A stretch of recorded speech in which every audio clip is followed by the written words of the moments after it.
Imagine finding a connection that is so deep, so fulfilling, that your old type is completely blown out of the water. And I'm not talking about settling. I'm talking about exploring a whole new world of romantic possibilities, how broadening your perspective can open a whole new world of possibilities that you never dreamed were even possible, and finally find the romantic relationship that you've been craving. Welcome to my Broken to Brave podcast. I'm the Love Coach Donna Barnes. We all have a type, right? We all gravitate to somebody. We find somebody that we're really attracted to.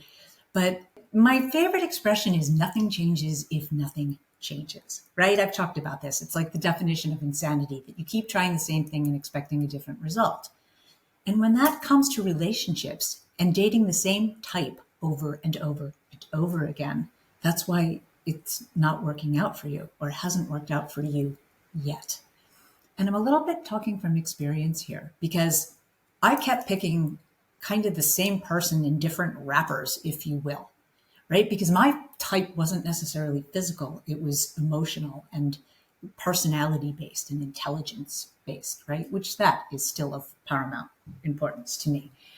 But what I'm getting at is that I had a fabulous therapist in my 30s that really helped me change my thinking about who could be possibly right for you. And I've talked about this before, and I think this is very true. Once you do a little bit of self-growth work, you're more attracted to, like attracts like. The healthier you get, the more healthy of a person you'll be attracted to. But that's going to feel different the first time. Honestly, it happened for me. I stayed single for a while throughout my late 30s because I said to everybody in my life that I didn't want to get into a relationship unless I thought it was somebody that I could spend the rest of my life with. And I met a really wonderful man at a party. And if I'm honest, it was because he looked a lot like the guy that had completely ripped out my heart that I now know was absolutely not a good choice for me. But I was at a party with my girlfriend, and this guy walked in, and from a distance, I wear glasses for distance. It looked like the first guy, right? And I said to my girlfriend, "Oh, wow, that guy looks just like. And she said, "Yeah, and we were looking at him." So I always say, if you want someone to come talk to you, make eye contact with them, right? So we were looking at him. He came and talked to us. And if I'm completely honest, the initial attraction was because he looked like someone else that I'd already been crazy about. However, as I took the time to get to know him, and I took a little bit more time with him, I started to recognize what an exceptionally better man he was and a better choice. And he's the guy that I've talked about before that I say I should have married. So that's exactly what I'm talking about. It will feel different, but it can be so much better, I promise you, if you're open to letting go of the type that you have to have. And look, I've talked about before that my type is a tall guy. I mean, the bane of my existence as a professional model, right, for decades in New York City was that I wasn't 2 inches taller. So I am so attracted to a guy that can reach things off the top shelf without having to climb on the counter, right? So I've said that before. But some of the greater loves of my life have only been 5'10", which taller than me, I'm 5'6", but not towering over me. My preference is 6'2", 6'3". And yes, I have tried to date that, but I've met some absolutely wonderful men who are not that have completely grabbed my attention, which is why I wanted to talk about this, because that can happen to you too. And if you're not so hell-bent on the specific types of what someone has to be, you might just really, really connect with somebody who's really terrific for you. Because I can't even tell you how many people have come to me for coaching. Our perception is our reality, but our perception can be changed. So that's what I'm talking about. And I promise you, it is not settling if you change your perception. If you think differently, that's the holy grail, right? If you find somebody that you really connect with on a profound, deep way, that's really kind of what it's all about. I mean, I've also talked about years ago, and this guy was only 5'10" and not particularly handsome. And he's the first person to say that, but wicked smart and very funny. And he was my new best friend. And we were having a great time together. And then, I ultimately fell in love with him. And one of the greatest loves of my life at that time. And honestly, he and I are still good friends to this day. We weren't a good romantic couple. We fought a lot. And that's part of the type that I needed to get rid of, right? When I was a kid, my mother and I used to fight a lot. So the devil was comfortable that I was in a relationship with a guy that wanted to fight with me all the time. It didn't feel abnormal. But fast forward to today, I don't want to fight. I don't want to fight at all. I really prefer, and if I get a whiff of somebody, if I go out on a date and I realize that they've got that combative, I mean, some people call it debating. They like to debate. They're always trying to pick an argument, in my opinion. No thanks, right? And my now guy and I have talked about this, right? And we're both on the same page about it.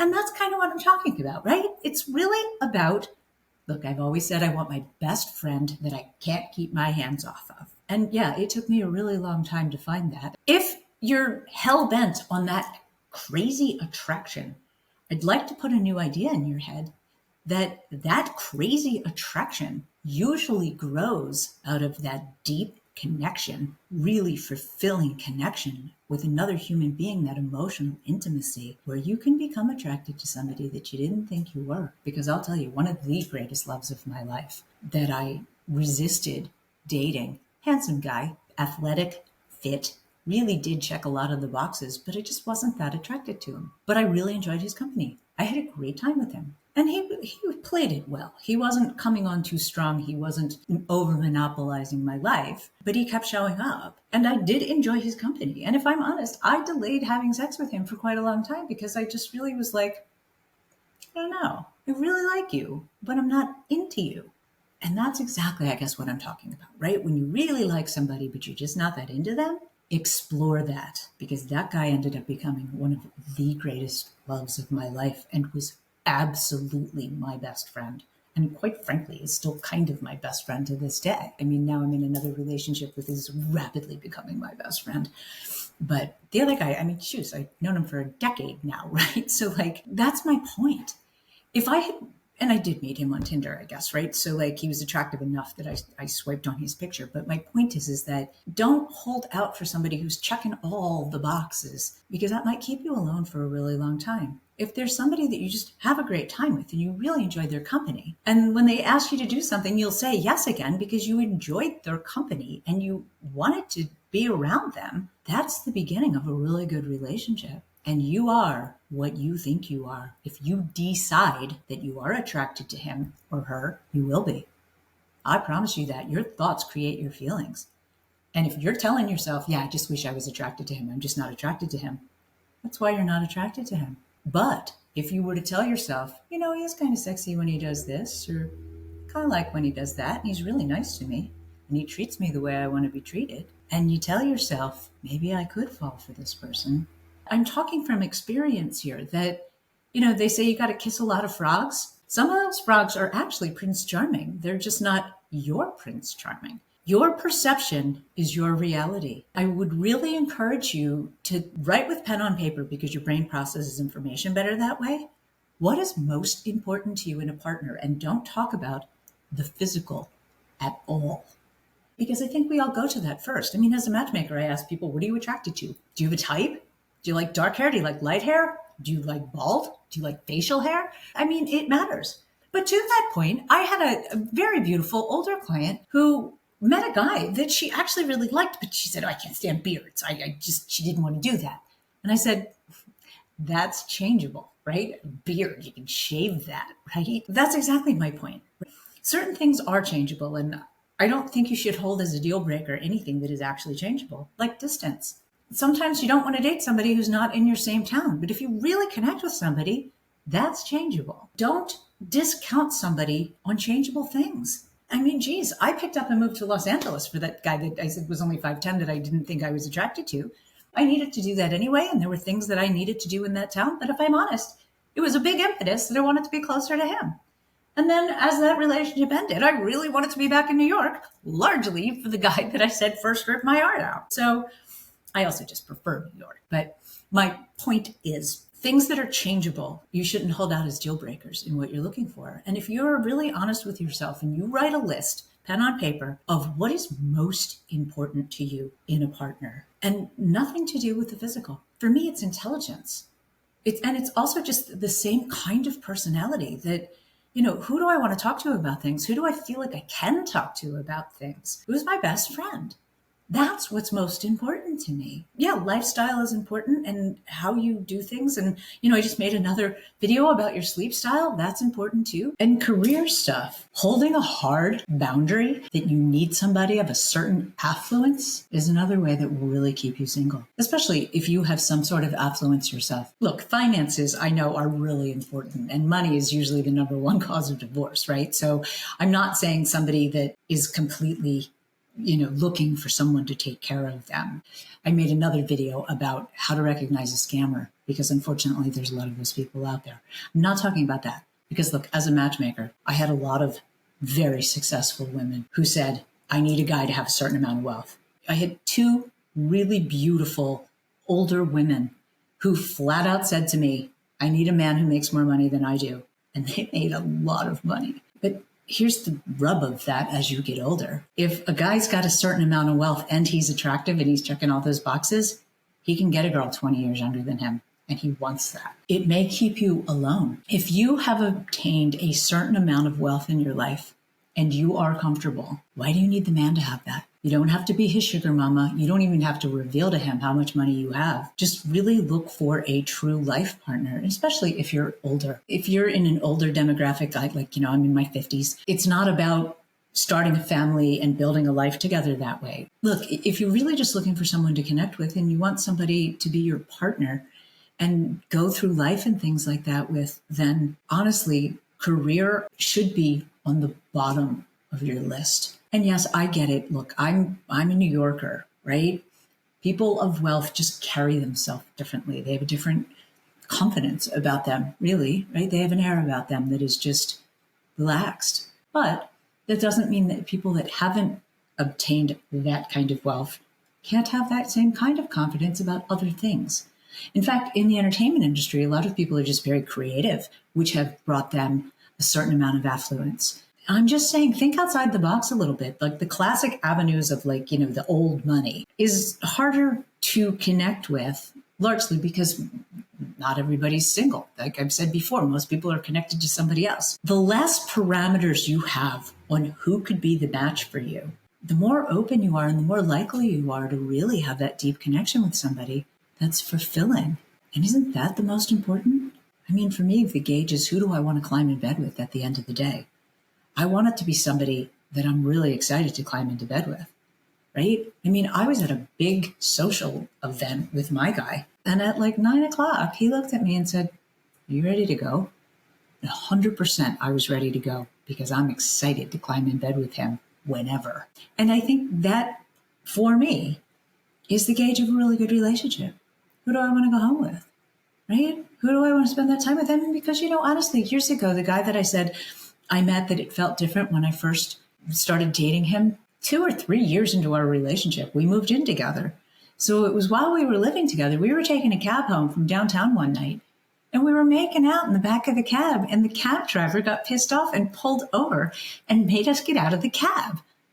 And we were like, and I was talking to a girlfriend of mine and she said to me, "Wow, really? You guys still make out like that?" And I thought, yeah, of course we do. I'm crazy about him. He's my guy. But not everybody has that. So that's exactly my point. If you keep holding out for somebody that has the career, has the finances, has the physical appearance, checking all those boxes, you might be really missing out on somebody else who has the other boxes of really being your best friend and somebody that you can't keep your hands off of, who is the first person you want to talk to about things and really just live your life with. You usually don't get the whole 9 yards. Right? What I'm trying to suggest is if you're holding out for everything that you have to have in a partner, but that's not been working for you, open that up a little bit and just have an open mind to a different type that might really make you happy. I mean, really happy, really deep emotional connection is what we're all searching for. I mean, that's really the holy grail. Somebody that just is your person, right? That has your back, that is just the safe landing place when anything's going bad in your life, that just seeing their name pop up on your phone makes you happy. Does it matter so much that maybe they're 2 inches taller than you prefer, or maybe they have 20 more pounds on them than you prefer. Because, yeah, height thing's not exactly changeable, but weight is, hair color is. Like, there's a whole bunch of things that people think they don't want that is changeable. I'm just trying to suggest that if it's not been working for you and that you've been connecting with people and then they're short-lived relationships, because most relationships only last 3 to 6 months, and it's largely because you don't have that commonality. You're not really right for each other. So if you meet somebody who's in the physical package that you really are attracted to, but then as you get 3 months in, you start to realize, yeah, but this is wrong and this is wrong, and there's just so many things, and you're crazy attracted to them, but you're putting up with all sorts of stuff that just isn't right for you. Don't do that. I mean, yeah, it's hard to find somebody that you're really attracted to. So when you find somebody that you're really attracted to, you'll jump through a million hoops trying to make it work. But that's not what is always best for you. And you don't want to linger and waste time with somebody that is not right for you. I promise you. Because all that's doing is preventing you from finding the person that's right for you. Explore something that you immediately weren't attracted to, because that immediate chemistry is so exceptionally rare and usually doesn't last. That starts fast usually burns out fast. Change your perception, and maybe some of those little red flags you see in the person that you've decided wasn't quite right for you can become green flags if you decide that you want them to be. Your thoughts really do create your feelings, and you are what you think you are. And nothing changes if nothing changes. Maybe you just need to change your type. You can, if you decide you want to. So thanks for watching. I am here for coaching if you want to talk about it further and really want to bounce an idea off of me, somebody that maybe you're interested in that you don't think you could be attracted in. I'd love to help you think differently about that. And check out my store. I do have a new cool online store. I created wearables to start conversations, things like flirt responsibly and ask, don't manipulate. I think if you're out and you're wearing something like that, give somebody an opening to come talk to you. Thanks for watching. I look forward to seeing you in my next video.